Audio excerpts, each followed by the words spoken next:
8절입니다. 시편 4편 1절에서 8절까지 말씀 우리 한 절씩 돌아가면서 읽겠습니다. 시편 4편 1절에서 8절까지입니다. 내 의의 하나님이여, 내가 부를 때에 응답하소서. 곤란 중에 나를 너그럽게 하셨사오니 내게 은혜를 베푸사 나의 기도를 들으소서. 어느 때까지 나의 영광을 바꾸어 욕되게 하며 헛된 일을 좋아하고 거짓을 구하려는가. 여호와께서 자기를 위하여 경건한 자를 택하신 줄 너희가 알지어다. 내가 그를 부를 때에 여호와께서 들으시리로다. 너희는 떨며 범죄하지 말지어다. 자리에 누워 심중에 말하고 잠잠할지어다. 의의 제사를 드리고 여호와를 의지할지어다. 여러 사람의 말이 우리에게 선을 보일 자 누구냐. 여호와여, 주의 얼굴을 들어 우리에게 비추소서. 주께서 내 마음에 두신 기쁨은 그들의 곡식과 새 포도주가 풍성할 때보다 더하니이다. 내가 평안히 눕고 자기도 하리니 나를 안전히 살게 하시는 이는 오직 여호와시니이다. 아멘. 네, 할렐루야. 네, 오늘은 기도의 결과라는 제목을 함께 말씀을 나누도록 하겠습니다. 그 시편을 읽다 보면 자주 등장하는 단어가 있죠. 그게 바로 복이라는 단어입니다. 복. 한번 여쭤볼게요. 우리 열방교회 성도들은 지금 복을 누리면서 살고 계시나요? 복이 쉽게 주어지는 것 같은가요? 어떤가요? 어떻게 하면 행복할 것 같으세요? 그러니까 복에 대한 질문은 굉장히 쉬운 질문이긴 하지만 답하기는 또 굉장히 어렵죠. 잘 생각해 보시면 복에 대한 문제는 결국 마음의 문제로 귀결이 되거든요. 복의 뿌리는 마음에 있다라는 얘기입니다. 그렇다면 쉽게 생각해서 그 마음을 바꿔버리면 복에 대한 관점이 다르게 보일 수도 있지 않겠습니까? 예를 들어서 저거를 내가 가져야 행복해, 이런 마음을 가지고 있다고 한다면 누구나 가지고 있는 저거를 내가 가지지 못하면 보통 고통스러운 거예요. 불행하다고 생각한다는 거죠. 그렇다면 원뿔이라고 할 수 있는 그 마음을 한번 바꿔보자는 거죠. 마음속으로 저거를 내가 가져야 행복해가 아니라 저거나 없어도 돼, 필요 없어, 저거 없어도 충분히 행복해, 이렇게 마음을 먹게 되면 저것이 나를 규정하는 힘이 훨씬 약해진다는 거죠. 예를 들어서 내 마음을 집에 맞춰버리게 되면 내 인생은 평생 집을 중심으로 돌아가게 되거든요. 집을 가질 때까지는 행복하다고 느끼지 못하는 거예요. 그런데 내 마음을 집이 아니라 다른 데로 돌리게 되면 집이 더 이상 나를 움직이지 못하게 되는 겁니다. 그렇겠죠? 내 마음을 다른 데에 주어버렸기 때문에 집이 더 이상 나를 움직이는 힘을 상실하게 되는 거죠. 그러니까 결국 마음의 문제라는 거죠. 행복이라는 게. 그래서 신앙이라고 하는 건 뭐냐면 내 마음을 살펴서 내 마음을 원래의 자리에 갖다 놓는 걸 말합니다. 내 마음이 있어야 할 원래의 자리, 그게 바로 하나님께 영광을 돌리는 자리, 하나님을 찬양하는 자리이거든요. 우리가 그 자리에서 내 마음을 하나님께 드려버리게 되면 다른 그 일체 것들이 나를 주장하지 못하게 되는 거죠. 바로 그럴 때 인간은 복에 대해서 자유로운 존재가 되는 겁니다. 그 진리가 나를 자유롭게 하고 해방시켜 주는 거죠. 그게 바로 이제 신앙의 본질이거든요. 그래서 성경도 뭐라고 하냐면 모든 지킬 만한 것 중에 더욱 내 마음을 지키라. 생명의 근원이 이에서 남이라. 그래서 정말로 자유로운 사람은 자기가 원하는 대로 다 할 수 있는 사람이 아니고 돈이 많은 사람도 아니고 높은 정치의 자리에 올라가는 것도 아니고 뭘까요? 이 모든 것들로부터 자유로운 사람이 정말로 자유로운 사람인 거죠. 그런데 이게 말처럼 잘 안 되거든요. 왜냐하면 인간은 유한하기 때문에 그래서 고통이 생기는 거고 탄식이 나오는 겁니다. 그래서 오늘 본문에 대한 내용으로 이제 자연스럽게 이어지게 되는데 오늘 본문 시편 4편을 훑어보면 대충 어떤 느낌이 오죠. 단어들만 이렇게 대충 보면 곤란이라는 말도 있고, 또 나의 영광을 바꾸어 욕되게 한다는 표현도 있고, 또 너희는 떨며 범죄하지 말라는 것도 그렇고, 하여간에 그 전체적인 뉘앙스가 그다지 밝지만은 않습니다. 분위기가 약간 어두운 듯하면서 답답한 심정을 하나님께 토로하는 것 같은 그런 느낌도 있지요. 그래서 학자들이 이 시편을 무슨 시라고 말하냐면 애가라고 합니다. 애가, 슬픔에 대한 노래라는 뜻이죠. 다른 말로 탄식시라고 하는데, 그래서 오늘 본문을 전형적인 탄식시라고 하는 겁니다. 잘 아시듯이 그 전체 시편, 그 150편 놓고 봤을 때 시편에도 여러 종류가 있잖아요. 예를 들면 뭐 찬양시, 감사시, 탄식시, 그리고 성전에 올라가면서 부르는 성전 낙성가도 있고, 하여간에 시편의 그런 여러 종류 중에서 어떤 종류의 시편이 제일 많은지 아십니까? 애가가 많습니다. 그러니까 탄식시가 제일 많습니다. 왜 그럴까요? 아니, 시편에 감사시, 찬양시도 있는데 유독 탄식시가 많다는 것은 뭘 뜻할까요? 그거는 예나 지금이나 인생 사는 게 쉽지 않다는 얘기입니다. 어르신들은 다 동의하시거든요. 왜 인생이 쉽지 않을까요? 왜 인생이 살기가 어려울까요? 왜냐하면 인생은 만만치가 않거든요. 살아보니 인생은 괴롭거든요. 그래서 다윗도 인생이라는 건 내 마음대로 되는 게 아니고 인생은 내가 계획한 대로 흘러가지지 않는다라는 것을 시편을 통해서 말하고 싶었던 겁니다. 게다가 솔로몬 인생을 뭐라고 합니까? 한마디로 헛되다고 했거든요. 뭘 해도 아무리 애를 써도 헛되다는 겁니다. 그렇기 때문에 인간들의 마음에서 끊임없이 탄식이 나온다는 거예요. 그 믿음의 거장이었던 다윗도 결국은 우리랑 전혀 다를 바가 없었던 거죠. 다윗이 기록했던 시편들 대부분 이런 탄식시가 많다는 걸 봐도 알 수 있죠. 그래서 한번 생각해 보면 탄식이라는 게 어떨 때 탄식이 나오는 걸까요? 말이 안 나올 때 탄식이 나오잖아요. 말이라는 건 단어를 조합해서 이렇게 나오는 건데, 내가 겪은 상황이 도대체가 어떤 단어로도 설명이 안 되면 기가 막혀서 말이 안 나오거든요. 언어가 막히죠. 그 언어가 막힌 자리를 대신해서 나오는 게 이런 탄식이 나오는 겁니다. 예를 들어서 2년 전에 있었던 정인이 사건 다들 아시죠? 뭐 가물가물하신 분도 많을 겁니다.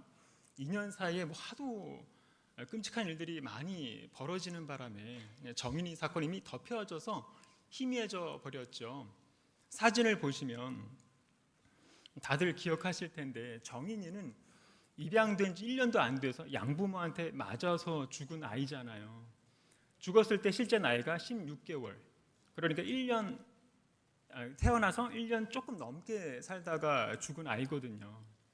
정인이 사건을 보면서 누구나 탄식이 나왔을 거란 말이죠. 이건 뭐 도대체가 말이 안 나오는 상황이거든요. 탄식의 이유도 여러 가지겠지만 공감되는 한 가지 이유는 뭐냐면 이거일 겁니다. 정인이가 부모가 있었다면 저렇게 죽었을까? 그 정인이를 때려 죽인 부모는 부모가 아니죠. 부모라고 할 수 없어요. 그거는 부모가 없는 거랑 똑같거든요. 부모의 부재로 인한 탄식이 그 사건을 보는 사람들 내면에서 공명이 되었던 거죠. 그리고 그 사건 이제 얼마 후에 그 내복 차림으로 집을 도망쳐 나온 아이의 영상도 뉴스에 나온 적이 있었는데, 그 아이도 뭐죠? 부모가 없는 거예요. 집에 있으면 부모한테 죽도록 맞으니까, 집에 계속 있으면 죽을 것 같으니까 자기 옆에 부모가 없기를 바라면서 집을 나온 거예요. 집을 나온 그 아이는 혼자란 말이죠. 부모가 없는 아이는 혼자일 수밖에 없죠. 아이들에게는 유일한 안식처가 부모였을 텐데 부모가 없으니 죽도록 외로웠겠죠. 정인이도 혼자였습니다. 따지고 보면 이제 겨우 돌진한 아이가 혼자서 이 지옥 같은 세상에 맞서서 싸워야 했던 거거든요. 그래서 그런 부모가 없는 아이들을 보면 당연히 사람들의 입에서 탄식이 나올 수밖에 없죠. 자, 그러면 우리 믿음의 사람들의 입에서 탄식이 나오는 이유가 뭘까요? 똑같습니다. 우리의 아버지 되시는 하나님이 없다는 인식 때문에 탄식이 나오는 거거든요. 아, 하나님이 계시면 어떻게 이런 일들이 일어날까? 하나님 계신 거예요? 내 옆에 계신 거예요? 내가 기도를 했는데, 믿음을 가지고 예배도 드렸는데, 늘 주님과 동행하면서 산다고 생각을 하면서 살았는데, 아, 어떻게 이럴 수가 있는가? 어떻게 내 주변엔 대적들과 원수들이 이렇게 많을까? 하나님이 계시면 어떻게 저럴 수 있는가? 등등. 이게 다 하나님 아버지의 부재로 인해서 나오는 탄식인 거죠. 나 혼자라는 생각 때문에. 그래서 순식간에 이제 그 외로움이 몰려오기 시작할 때 결국은 나를 도와줄 수 있는 사람이 하나도 없다는 생각이 들 때 사람은 탄식이 나오게 마련인 겁니다. 그래서 믿음의 사람들 입장에서 보자면 탄식하는 시간은 우리 인생에서 가장 어려운 시간이기는 하지만 그 시간이야말로 내가 하나님께 가장 가까이 다가갈 수 있는 시간이라는 걸 알아야 됩니다. 오늘 본문에서 다윗의 탄식시도 똑같은데 1절에 보면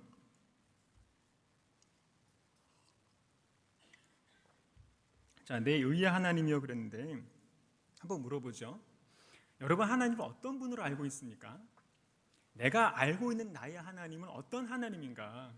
이걸 나중에 여러분 스스로 한번 한 문장으로 한번 생각해 보시면 좋을 것 같고요. 자, 내가 하나님을 안다라고 말하는 건 뭐냐면 하나님이라는 그 이름을 아는 게 아닙니다. 하나님 이름 앞에 어떤 수식어를 붙여야 멋있고 거룩하게 보일까를 고민하면서 이런저런 수식어를 많이 붙일 줄 아는 그런 지식을 말하는 게 아닙니다. 하나님을 안다는 거는. 여러분 중에 누가 저에 대해서 이름 3글자를 안다고 해서, 그리고 신상 정보 조금 안다고 해서, 그리고 저의 성품 몇 가지를 안다고 해서 저를 다 안다고 말할 수 없는 것과 같은 이치죠. 예를 들어서 저는 제 와이프와 단순히 같이 산다고 해서 와이프에 대해서 다 안다고 말할 수 없습니다. 와이프라는 사람과 함께 살면서 함께 경험했던 삶의 경험들이 축적이 되고 그 사람의 아픔과 고통들이 뭔지 공감이 되면서 알기 시작할 때, 그때 저는 비로소 와이프에 대해서 아주 조금 알게 되는 거거든요. 결혼 생활 16년이 넘었지만 이제 겨우 조금 와이프에 대해서 조금 아는 정도입니다. 요즘 뭐 50년 같이 살고서도 황혼 이혼하는 분도 많잖아요. 저도 좀 불안한데. 그래서 한 인간에 대한 알미라는 게 그런 거예요. 사람은 사람을 잘 몰라요. 평생 사람을 안다는 건 불가능한 거예요. 하나님 외에는. 그렇기 때문에 하나님에 대해서도 마찬가지죠. 난 하나님에 대해서 잘 알아. 하나님은 이런 분이야 저런 분이야 이렇게 규정하는 사람들은 그 속에 교만이 내재되어 있는 걸 알 수 있습니다. 나도 나를 잘 모르는데 어떻게 창조주 하나님에 대해서 이러쿵저러쿵 말할 수 있겠습니까? 우리는 그저 욥처럼 내 입을 가릴 뿐인 거죠. 그래서 1절에서 내 의의 하나님이여 라고 했을 때 다윗은 하나님을 의로운 분, 정의로운 분으로 알고 있다는 얘기입니다. 그렇다는 얘기는 다윗은 지금 뭔가 정의롭지 못한 상황에 처해 있다는 거고요. 그런 부당한 상황을 들어주시는 분은 오직 하나님밖에 없기 때문에 그래서 내 의의 하나님이여 라고 이렇게 부르고 있는 겁니다. 그러면 그런 부당한 상황이 뭘까요? 1절 중간에 나오죠. 곤란 중에. 곤란 중에라는 말을 쓴 거 보면 그런 곤란한 상황이 바로 부당한 상황, 뭔가 불이한 상황이라는 것을 짐작할 수가 있겠지요. 그러면 다윗은 도대체 왜, 무엇 때문에 곤란한 걸까요? 다윗을 곤란하게 만든 원인이 뭘까요? 답은 2절에 나옵니다. 인생들아, 2절에 나오는 인생들이 다윗을 곤란하게 만들었다는 걸 알 수 있죠. 그런데 다윗은 신분이 왕이잖아요. 감히 왕을 곤란하게 만들 수 있을 정도의 사람들이라면 당연히 보통 사람들이 아니라 힘이 있고 영향력이 있는 그런 사람들일 텐데, 그래서 2절에 나오는 인생들은 보통의 사람을 말하는 게 아니라 권세가들을 말하는 겁니다. 왕을 곤란하게 만들 수 있는 그런 힘을 가진 사람들인 거죠. 그런 인생들이 다윗을 어떻게 힘들게 했다고 나오지요. 2절 중간에 보면 나의 영광을 바꾸어 욕되게 하며, 영광을 욕되게 했다라는 건데, 자, 여기서 말하는 영광은 하나님께 영광할 때 그 영광을 말하는 게 아니라 나 개인의 영광. 쉽게 말해서 내가 가진 미덕, 내가 이루어낸 아름다움, 내가 가진 영향력, 뭐 그런 걸 뜻하는 말입니다. 그래서 나의 영광, 이 말은 나로 말미암아 사람들이 하나님께 나아오고 선한 영향을 받을 수 있다면 그게 바로 내가 가진 영광인 거죠. 우리 주변에 보면 우리 교회에도 그런 분들이 보이더라고요. 아, 이분 옆에만 있으면 내 마음이 좋고 따스하고 감동을 받고 하나님을 한번 알고 싶게 만드는 그런 분들이 있습니다. 그게 그 사람이 가진 영광인 거죠. 생각해 보세요. 우리가 하나님 앞에 가는 날 우리가 가진 재산, 스펙, 건물, 그거 아무 소용이 없거든요. 나는 어떤 존재였는가, 그것만 남게 됩니다. 그러니까 2절에서 말하는 나의 영광은 그런 거죠. 나를 의미 있는 존재로 만들어주는 것, 그게 바로 나의 영광인 겁니다. 그런데 살다 보면 누구나 다 이런 영광을 가질 수 있는 거는 또 아니거든요. 나한테는 저 사람이 가진 저런 존재감이 없을 수도 있습니다. 나한테는 다른 사람에게 감동을 주거나 선한 영향을 끼칠 수 있는 그런 자질이 없을 수도 있습니다. 나한테는 우리 교회에 누구처럼 그런 인품이 없을 수도 있습니다. 그래서 중요한 건 뭐냐면 나한테 그런 영광이 없다고 할지라도 저 사람이 가진 아름다운 존재감을 보면서 같이 공감해 줄 아는 마음, 저 사람이 가진 아름다움에 대해서 아름답게 보아줄 줄 아는 마음이 있다면 그게 바로 나의 영광일 수 있다는 거죠. 비록 나한테는 없는 모습이지만 저 사람이 가진 아름다움에 대해서 같이 아름다워해주는 마음을 가진다면 그것조차도 나는 영광을 가진 사람이 되는 겁니다. 그런데 요즘 어떻습니까? 요즘 시대를 보면 인간들의 원초적인 버릇, 그런 나쁜 버릇이 너무 잘 나타나는 시대를 살고 있잖아요. 코로나 이후로 양극화가 더 깊어졌어요. 그래서 상대적 박탈감을 더 심하게 느끼는 사람들이 자기 감정을 너무 쉽게 표출하고 있거든요. 가진 사람들을 저주하고 남이 잘 되는 꼴을 못 보고 남이 가진 아름다운 모습들을 깎아내리고 정치 성향이 조금만 다르다고 서로 막 저주하고 곳곳에서 분노의 화살을 마구마구 쏘아대고 있죠. 그 뉴스를 봤는데 길 가는 어떤 커플을 이제 칼로 찌른 사람이 붙잡혔어요. 그래서 왜 그랬냐고 물으니까 뭐라고 대답을 했죠? 저 커플이 그냥 좋아 보여서 찔렀다고 대답을 했잖아요. 그러니까 요즘 사람들의 정신 상태가 점점 이상해지고 있어요. 그 펜트하우스라는 드라마를 보면 자주 나오는 대사가 있는데 그게 뭐냐면 인간이 어떻게 그래? 인간이 어떻게 그래? 그 한마디 대사가 지금 우리가 살고 있는 세상을 대변하고 있는 것은 아닐까. 그러니까 무슨 탈레반이 잔인한 게 아니라 그냥 인간 자체가 잔인해졌어요. 우리나라도 뭐 그냥 이유 없이 길 가는 여자들과 약자들을 무차별 폭행하고 묻지마 살인도 너무 많이 일어나고 남이 가진 영광스러운 모습을 억지로도 흠잡고 싶어하고 깎아내리고 싶어하고 잘 나가는 유명한 사람들 쫄딱 망하는 뉴스를 보면 그걸 그렇게 통쾌해하고 에이 저거 다 나쁜 짓 해서 가진 걸 거야 뻔하지 뭐 이런 식으로 조금이라도 흠집을 내고 싶은 거죠. 어차피 내 것도 아니니까 남도 못 갖게 만들고 싶은 심보예요. 이게 인간의 묘한 버릇이거든요.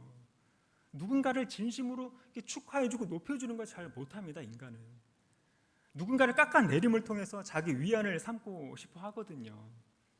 오늘 본문에서 다윗도 인간들의 이런 습성을 아주 기가 막히게 이제 묘사를 하고 있죠. 인간들은 거짓말을 만들어서라도 남의 흠을 잡고 싶어서 안달을 한다. 남의 영광을 욕되게 한다. 이게 2절에서 말하고 있는 거죠. 2절 보면 인생들아 어느 때까지 나의 영광을 받고 욕되게 하며 헛된 일을 좋아하고 거짓을 구하려는가. 요즘 이 세상 돌아가는 모습을 너무 잘 묘사하고 있는 말씀이지요. 자, 그러면 한번 물어보죠. 사람들은 왜 거짓을 구하는 걸까요? 나를 방어하려고 하는 마음이 있는 겁니다. 다른 말로 하면 거짓을 구해서라도 다른 사람의 명성에 흠집 내고 그 사람의 명예를 깎아내려야 내가 근사하게 보일 수가 있기 때문에 그런 거예요. 쉽게 말해서 나의 자아를 높이고 싶어하는 그런 마음이 일맥상통하거든요. 어떻게든 나를 근사하게 만들고 나를 좀 그럴듯하게 보이게 만들려면 거짓은 필수거든요. 결국 뭐가 들어가죠? 나가 들어갑니다. 나. 그래서 자기 중심적인 사고방식으로 꽉 찬 사람은 거짓을 구하는 사람일 수밖에 없는 거죠. 그러니까 남을 억울하게 만들고 남의 흠을 통해서 많이 자기 자리가 안정적인 사람, 이런 사람들 전부 공통점이 뭐냐면 자기 자아가 강한 사람들입니다. 그래서 자아가 강한 사람들 보면 항상 이게 손에 무기가 있습니다. 누구든 들어오면 자기가 먼저 상처 안 받기 위해서 이게 방어를 치고 찌를 준비를 하는 거죠. 손해 보기 싫어하고 무시받기 싫어하고 말로 찌를 준비가 다 돼 있고. 그래서 자아가 강한 사람들 주변에 있으면 늘 상처를 받습니다. 자아가 강한 남편과 같이 사는 와이프는 평생 씻을 수 없는 상처를 받고 사는 거죠. 저도 들은 얘기 말이지만 대부분의 목사 사모님들이 상처가 많다고 하거든요. 이 말은 대부분의 목사님들이 다들 자아가 강하거든요. 물론 아닌 경우도 있습니다. 어쨌거나 자아가 강한 사람은 절대 자기를 낮추지 못합니다. 그래서 예수님도 참 보기 힘들어했던 부류가 이런 사람들이었던 거예요. 자기 중심적인 사람, 자아가 강한 사람들, 이런 사람들. 그래서 사복음서를 보면 예수님은 유독 자기를 낮추라는 말씀을 자주 하셨던 거예요.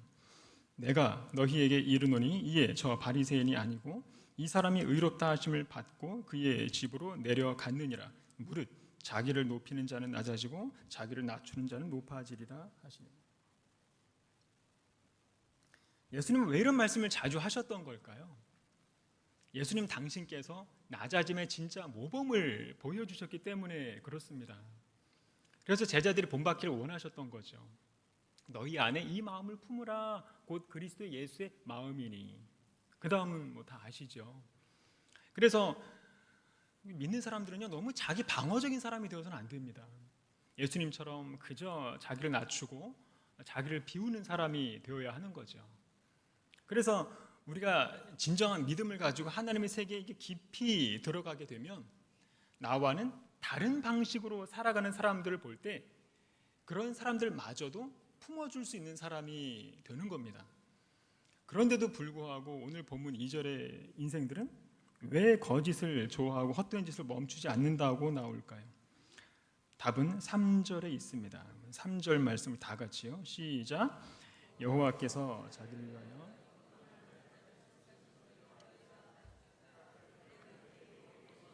네, 감사합니다. 너희는 알지어다, 이 말은 몰랐다는 거예요. 무지했다는 거죠. 하나님께서 택하시는 사람은 자아가 강한 사람들이 아니라 합리적이고 논리적인 사람들이 아니라 똑똑한 사람들이 아니라 바로 경건한 사람을 택하신다는 것을 몰랐다는 거예요. 이 인생들이 모르기 때문에 계속 거짓을 구하면서 헛된 일을 멈추지 않는다는 거죠. 비슷한 내용으로 우리가 이제 욥기의 이야기를 보면 잘 알 수 있는데 욥이 고통스러워할 때 누가 찾아오죠? 욥의 새 친구들이 문병을 오죠. 아주 박학다식한 친구들이거든요. 그러면서 욥의 그 병문안 그에 대해서 아주 심오한 철학적인 지식, 신학적인 지식으로 무장하면서 욥을 가르치려고 들잖아요. 욥기를 잘 보시면 욥의 친구들의 말 중에서 신학적으로 틀린 부분을 찾기가 어렵습니다. 그만큼 합리적이고 논리적이죠. 얼마나 똑똑합니까? 다 맞는 말이에요. 그런데 최종적으로 하나님께서 택하신 사람은 똑똑한 사람들이 아니라 맞는 말 하는 사람들이 아니라 어떤 사람입니까? 경건한 사람 욥이었다는 거죠. 경건한 자, 이걸 원어로 보면 하시드라는 말인데, 하시드는 헤세드에서 나온 말입니다. 헤세드는 하나님의 자비라는 뜻이잖아요. 그러니까 하나님의 사랑과 이웃을 사랑하는 그 마음이 포함되어 있는 게 바로 이제 하시드인 겁니다. 다시 말해서 내가 하나님의 사랑을 알고, 그리고 그 사랑으로 다른 사람들의 형편을 사랑으로 볼 줄 아는 사람, 이게 바로 경건한 사람이라는 거죠. 하시드. 이런 사람을 하나님께서 택하신다. 그래서 너희는 알지어다. 이런 뜻입니다. 3절이. 자, 그런데 우리의 문제는 뭐냐면, 우리도 욥의 친구들처럼 너무 쉽게 판단하고, 그리고 합리적으로 너무 잘 판단한다는 게 문제라는 거죠. 왜냐하면 하나님이 침묵을 하고 있는 자리에는 인간들의 판단이 난무한 법이거든요. 그래서 지금 교회 안에, 그리고 세상 안에 너무 많은 비판과 판단이 난무하고 있잖아요. 하나님이 침묵을 하고 있으니까 그 대신에 너도 나도 신 노릇하겠다는 인간들이 얼마나 많아졌는지 모릅니다. 자, 사단의 원초적인 유혹이 뭐였죠? 너희가 하나님처럼 되리라, 이거죠. 근데 그거는 아담과 하와만 받은 유혹이 아니었어요. 보니까 지금 우리도 똑같은 유혹을 받고 있거든요. 나도 모르게 어느 순간 하나님의 자리에 올라서서 하나님처럼 남을 판단하고 정죄하고 그런다는 거죠. 그래서 성경도 뭐라고 하냐면, 입법자와 재판관은 오직 한 분이시니 능히 구원하기도 하시며 멸하기도 하시느니라. 너는 누구이기에 이웃을 판단하느냐? 살리지도 못하고 멸하지도 못하는 네가 뭐길래 감히 이웃을 판단해? 이런 말씀인 거죠.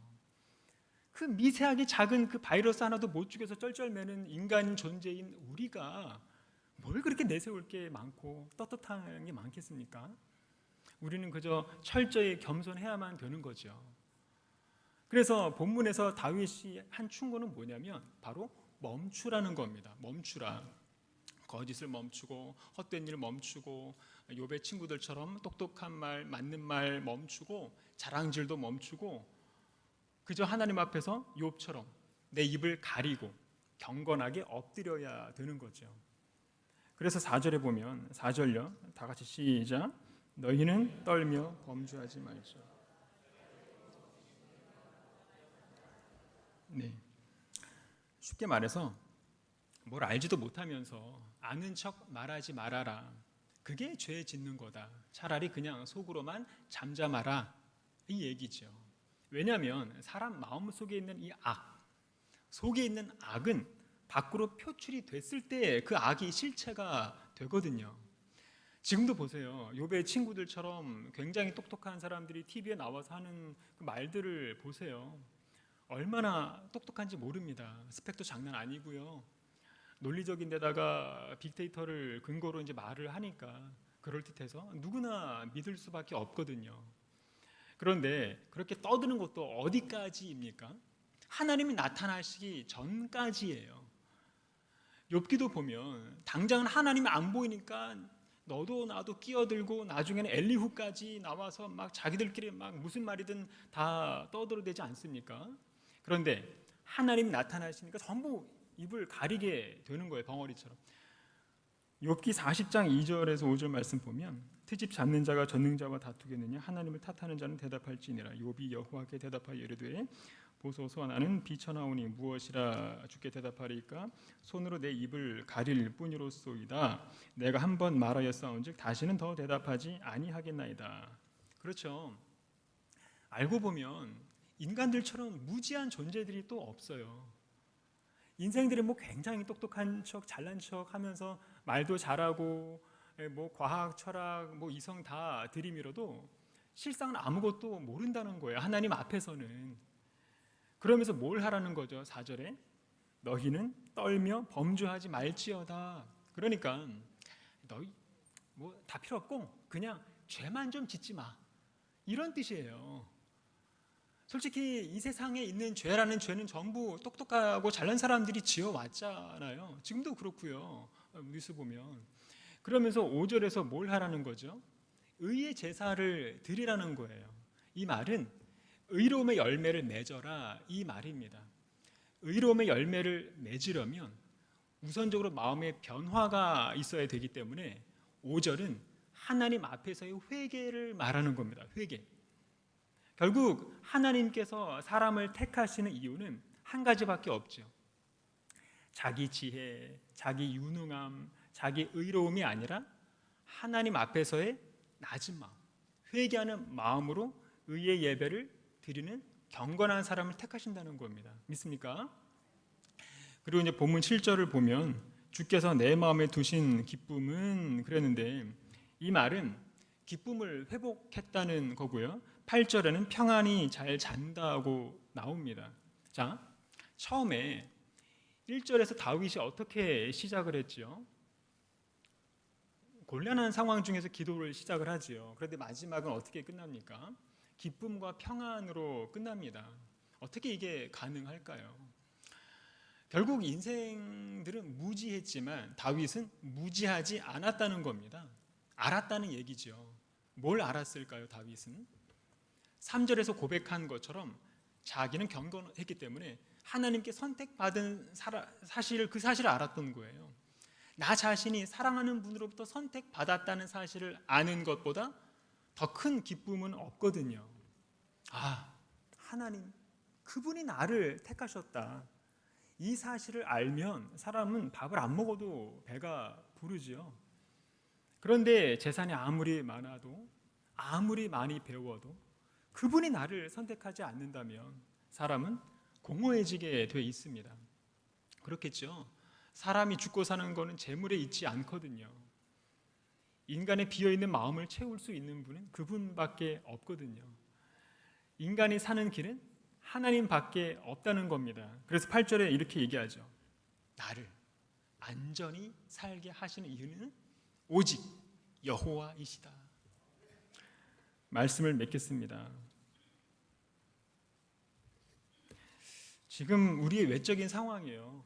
코로나 시대보다 뭐 더 압박이 심하고 뭐 곤란하다고 하거든요. 그래도 우리는 기도를 합니다. 그런데 기도를 한다고 해도 우리가 기대하고 바라는 대로 그리고 외적인 환경은 변하지 않을 때가 많죠. 그런데 우리가 알아야 될 것은 뭐냐면 우리는 외적인 환경을 바꾸기 위해서 기도하는 게 아니라는 거예요. 기도의 결과로 바뀌는 것은 외적인 환경이 아니라 기도하는 사람의 그 영적인 환경을 변화시켜 주시는 게 바로 하나님이 일하시는 방법이라는 거죠. 오늘 본문에서 다윗이 기도하고 나서 어떻게 변화가 되던가요? 다윗의 기도의 결과로 어떻게 나타났습니까? 기도한 대로 다윗을 대적하고 있는 인생들이 전부 사라졌나요? 그런 인생들이 쏟아내는 험한 비난의 그런 그 정죄의 말들이 다 사라졌나요? 아니면 그 사람들이 회개라도 했나요? 전혀 아니거든요. 외적인 환경은 변한 게 1도 없습니다. 그대로죠. 단지 변한 게 있다면 그런 악한 인생들이 쏟아내는 말들을 받아들이고 감수할 수 있는 넓은 마음, 평온한 마음, 그리고 하나님이 주시는 기쁨이 생겼다는 겁니다. 기쁨. 하나님은 그렇게 일하세요. 그게 바로 우리가 기도하는 기도의 이유이고 기도의 결과라는 거죠. 바로 그럴 때 평안한 잠을 주시는 하나님을 경험하게 되는 저와 여러분이 되시기를 바랍니다. 자, 이 시간 우리 다 같이 오늘 말씀을 생각하면서 합심해서 기도하는 시간을 갖도록 하겠습니다. 말씀을 듣고 결단하고 싶은 마음들이 다 각자 다르실 것 같습니다. 이 시간은 하나님께서 주시는 그런 마음들을 가지고 기도하시고 하나님의 뜻과 주권에 순종하면서 내 삶의 결과가 어떠하든지 그저 오롯이 아버지의 기쁨이 되도록 내 삶을 다스려 달라고 우리 다 같이 주여 한번 외치고 기도하겠습니다. 주여, 사랑과 은혜가 충만하신 하나님 아버지, 은혜에 감사를 드립니다. 곤란한 상황 중에 억울한 마음을 안고 주님 앞에 나온 많은 주님의 자녀들을 기억하여 주시옵소서. 우리의 의가 되시는 하나님, 부르짖을 때 응답하시는 하나님, 본고한 날에 우리를 넓은 곳에 두시는 하나님, 우리를 긍휼히 여겨 주시고 우리의 기도를 들어 주시옵소서. 세상의 인생들이 헛된 것을 구하고 거짓을 따른다 할지라도 우리는 오직 주님의 얼굴을 구합니다. 우리에게 선을 보일 자 누구냐 하는 그런 외침 앞에 낭만치 않게 하시고 아버지 얼굴빛을 우리에게 비추어 주시옵소서. 상한 마음의 애통함을 안고 주님의 존전으로 발걸음한 영혼들이 있습니다. 주님의 이름을 부를 때마다 하나님 그 마음의 기쁨을 허락해 주시고 곡식과 새 포도주가 그 풍성할 때보다도 더 큰 기쁨, 그런 더 큰 평안을 허락해 주시옵소서. 내가 평안히 눕고 자기도 하리니 나를 안전히 살게 하시는 이는 오직 여호와이시라 하였습니다. 신실한 믿음 굳게 지키고 흔들리지 아니함으로 말미암아 밤마다 깊은 잠을 허락해 주시고 의의 예배를 통해서 하나님의 거룩하심, 그런 성실하심을 우리가 날마다 경험하면서 그렇게 충만하게 채워 주시옵소서. 사람들의 평가와 비방에 창념치 말게 도와주시고 세상의 잣대와 그 성공 앞에 매몰되지 않게 도와주셔서 그저 잠잠히 하나님만을 바라고 오늘도 죄를 멀리하는 그런 정결함과 경건함으로 하나님의 택함받은 그런 백성답게 그렇게 주님만을 신뢰하며 나아가도록 인도해 주시옵소서. 모든 지킬 만한 것 중에 더욱 내 마음을 지켜 생명의 근원이 이에서 남이니라 말씀하셨습니다. 내 마음의 주권을 하나님 앞에 의탁하게 하셔서 복음 안에서 진리 안에서 자유함을 누리도록 인도해 주시옵소서. 세상이 흔들리고 사람들은 주를 떠날 그런 상황이 심한 세태를 살아가는 우리 속에서 우리의 마음은 항상 하나님의 사랑으로 충만하게 하시고 하나님께 영광을 돌리는 삶으로 그렇게 견고한 그런 믿음의 심령들이 다 되도록 도와주시옵소서.